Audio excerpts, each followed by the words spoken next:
Guy came out that works here and told us that he saw pieces flying and there's all kinds of glass on the ground. And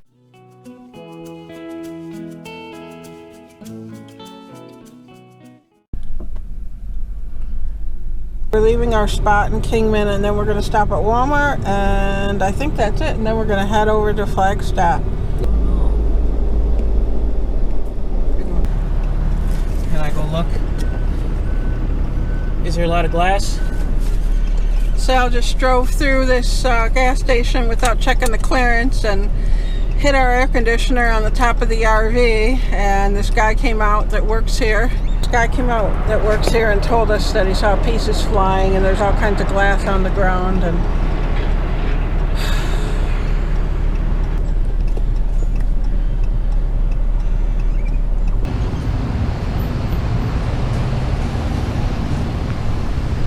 that's what he hit. He must have hit that light. It's cracked, you can see that's where the glass is from. So I think our RV is okay. It looks like it's okay. So Sal was really shaking when I got into the RV. He was really nervous. Hopefully he'll never pull into anywhere again without checking the clearance first. I was thinking it, and I was just about to say, aren't you going to check the clearance? And then he was already in, and so I guess that's it.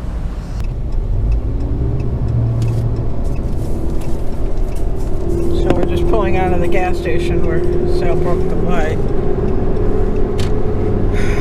I guess we're going to get on I-40 and start heading toward turn left on I-40 East Flagstaff. Hi everyone. So yesterday we didn't really get a chance to talk much about what had happened when Sal hit the Canopy. I'm glad you thought of it. Who would have thought? The only reason I know the word, what it's called, is because when I went inside and the guy was writing the report, he told me what it was called. Oh, okay. You don't forget that, believe me. So Sal was pretty upset after it happened. Did you want to? Yeah. I just finally had thought, you gotta be kidding me. After everything we've been through, now this has to happen too. So it was a lot. I was at a place yesterday where I was actually thinking about just not doing this anymore. I actually thought that maybe I wasn't cut out for this kind of lifestyle, or pulling a fifth wheel like this. And because of everything that's happened, it's not just one thing. We got stuck about a week and a half ago, or was that 2 weeks? I don't know. I lost track. Then the wheel came off last week, and now this. Not so much with being stuck in the sand up in California, but what happened with the wheel really traumatized me a lot. It traumatized me a lot. And then with this yesterday, it was a lot. And I just told Sharon after we pulled out of there and we were driving here to where we are now, I told her, Sharon, I don't know if I want to do this anymore. I think I've had enough. This is just too much. I don't know if I'm cut out for this sort of thing. And Sharon comforted me with some of the things that she said, and she told me, she went through how we've never done this before. Who does this sort of thing? What kind of lives we had before this? We had never done anything like this, and we've come quite a long way. We've come quite a long way to do this, and it's just natural that somebody would be afraid. And then to have this stuff happen, I think we're doing pretty well. And then she told me that it really wasn't too bad, the damage. There was really no damage. It doesn't seem like there's any damage. I haven't been up on the roof, and neither has anybody else to really check up on our air conditioner or whatever else is up there, but it looks like it was really no real damage up there. It looks like we just kind of bumped their light a little bit, and it cracked their light and the glass, and that's what was on the ground. And that, whoa, it's really windy here. Whoa.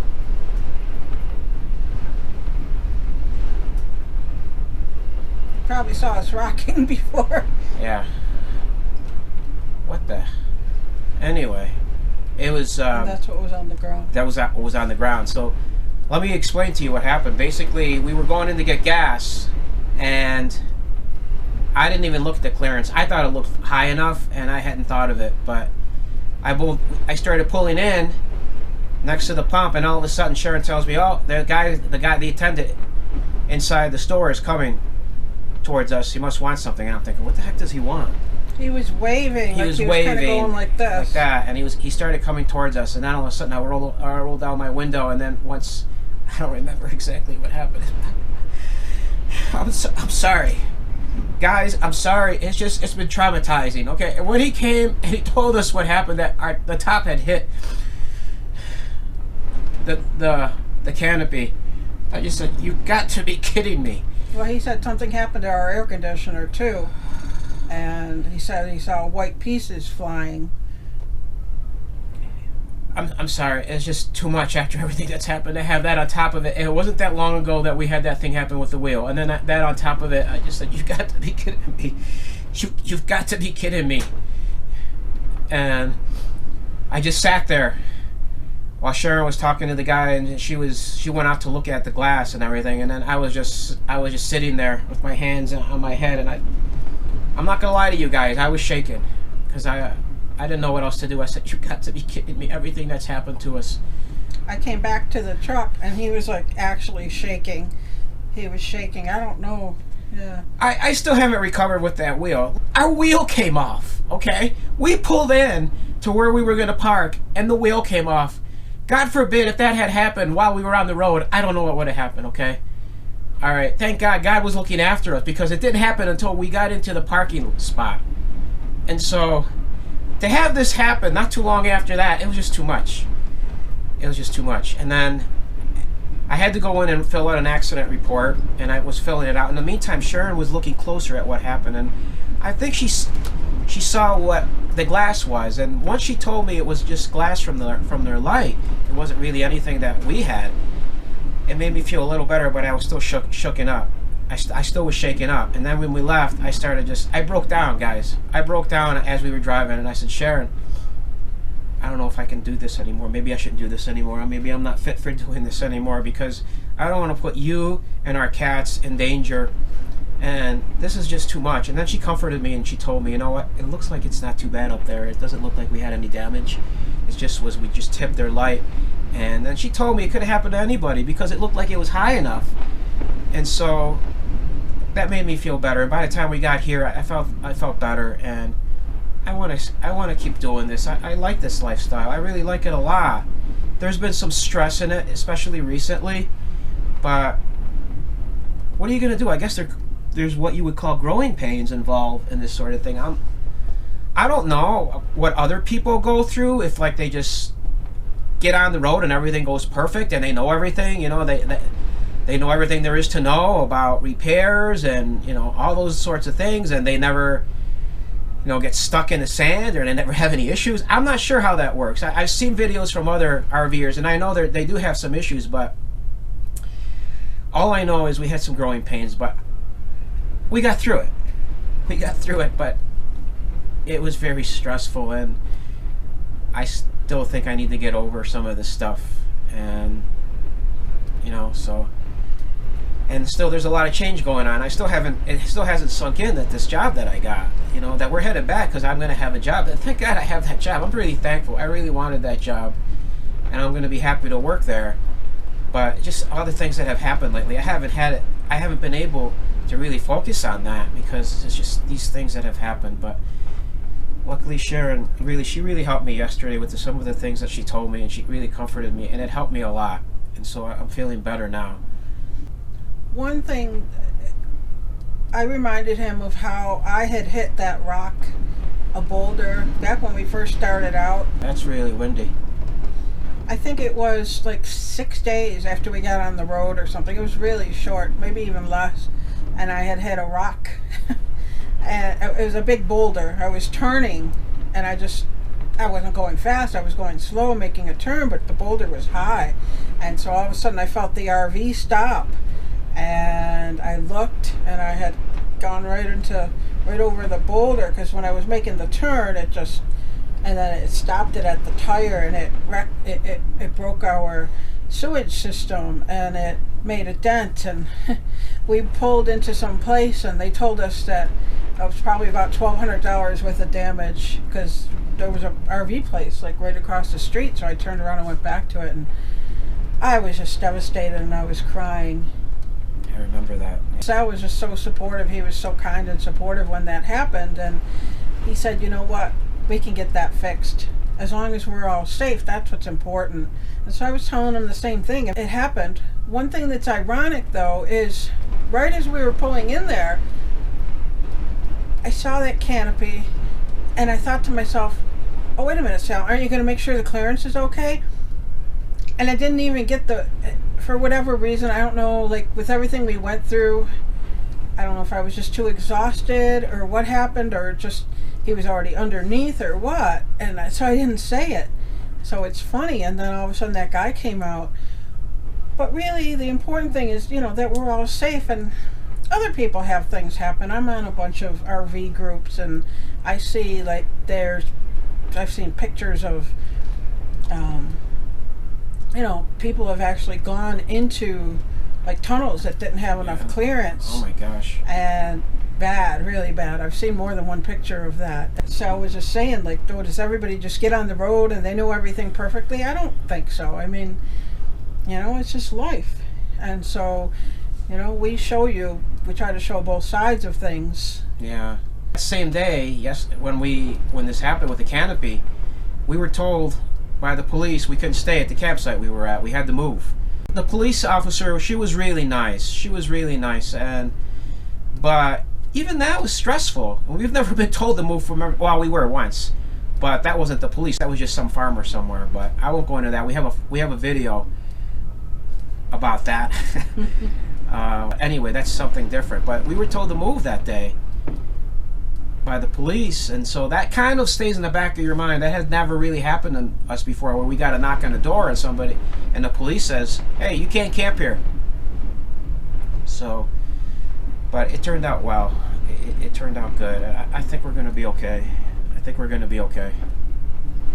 One other thing I wanted to say, we know that Sal has cried in a few videos, and a few months ago maybe, Sal said to me that that he never used to cry before, and I realized that Sal has started to cry after his father passed away. I don't remember him ever crying before that. I mean, maybe a couple of times over like serious stuff, but I think his father passing away changed him, and I think it was really traumatic for him, and so, it's changed him a little bit. So I just wanted to note that he never cried before that. Really. Right. And I've said a lot about my dad. I mean, I was close to my dad, and I don't want to go into that. There's videos out there about that. So that was really hard. That was really hard when he passed away. And so but yeah. Between getting stuck in the sand and then the wheel falling off, and the police telling us to move, and then getting the job. That's a good thing. It's like a high. It's like a high. These emotions. That is a good thing. And then hitting the light. Canopy. One day getting the police tell us to move, and plus we were also stressed about not knowing which way to go. We wanted to go up into Utah to see our friends Michelle and Rady, but yet Sal wanted to go back to the discount tire where we got our tire to get a new tire put on. And then we wanted to maybe stop in Santa Fe and see if we can get the leg of our RV fixed. So we were just, we had a lot of, sometimes the plans change, but I like to kind of have things set that I know kind of what I'm doing. And then if it changes, that's fine, but I just like to have it in my head, and I was having a lot of distress over that. And then there was like weather that's going to be coming up that's kind of keeping us in one place for several days, and that didn't help. So you know, and I'm concerned about making it back to Buffalo in the amount of time that we need. So we'll make it back. And actually, I was crying for a couple of days there. I was having a rough time of it. So. Yeah, I mean, Sharon's been really busy. These videos, you don't just sit down. If you want to make quality videos, you have to work at them. You have to really spend some time, and Sharon tries to do a really good job with these videos. She tries to edit them, and she tries to give you guys consistent, entertaining videos, and she really does a lot. And I think sometimes there have been times where she felt like it was just a lot, too much. And besides doing that, am I going to say this? Sharon the brains of this operation. She pretty much is. And she's a smart woman, and I don't think I can do this without her, really. And it's not just this. Since I've been with Sharon, she's helped me to get to the next level, to do things I never would have been able to do. Because, there's just things I never would have been able to do. She's always encouraged me and helped me to do things. I mean, with her, I can do things. With her as a team, we can do just about anything. With God beside us, we can do just about anything. But on my own, I don't know, I can't speak for her on her own, but on my own, I couldn't do a lot of this stuff. It's just, but she's the brains of this operation. She really is. Thank you. One other thing I wanted to say was, after that happened, where Sal drove into the gas station, I did start filming it right away, because I figured it might be something that we would want to put on the channel. But then I asked Sal, do you really want to put that on there? Because on that video where we were harassed and told to leave, we get a lot of nasty comments on it. So we are opening ourselves up for a lot of nasty comments. But we are. Oh well, we felt that we should share it with everybody. Look, guys, this is real life. This is how I feel. I've been going through some stuff the last few days, the last week, and we just want to share it all with you. We want to take you on our journey with you. That's basically why we started this channel. We wanted to show everybody what we're doing, what it's like, and so that's why we put ourselves out there and we show our feelings. That's it. That's it? Yeah, so we just wanted to show everyone what's going on. And just talk about how Sal felt with that. I mean, it was rough. He was really, really down, and he was driving, and I was concerned about that. I offered to drive after it happened, but he said no, and I think it's just because it's like the whole get back on the horse thing, and I thought he was afraid that if he didn't drive then, maybe he wouldn't want to anymore. So, but he was so upset. Anyhow, that's just some of the one thing that we went through that we wanted to share. So maybe I'll shave today. Oh yes, if you notice, he still hasn't shaved. He still hasn't shaved. I haven't been up for it. He's been on a strike, a shaving strike. I haven't been up for it. Good luck to him with trying to shave now after all these days. Maybe slowly over time. I'll start now. And Shimo says hello. Hello, Shimo. Shimo says, "Why'd you bother me? I was sleeping over there." Okay, let me go now. Okay, you can go back. So it was just a lot. And sorry, Henry's sniffing the camera. Oh, we've seen this show before. Oh my gosh. Sharon, those are strong winds. Oh my gosh. Oh. That's the kind of stuff I had to go through that one night. Well, one other thing. Oh man. If you enjoyed the video, give us a thumbs up below. And don't forget to subscribe. Thanks for watching.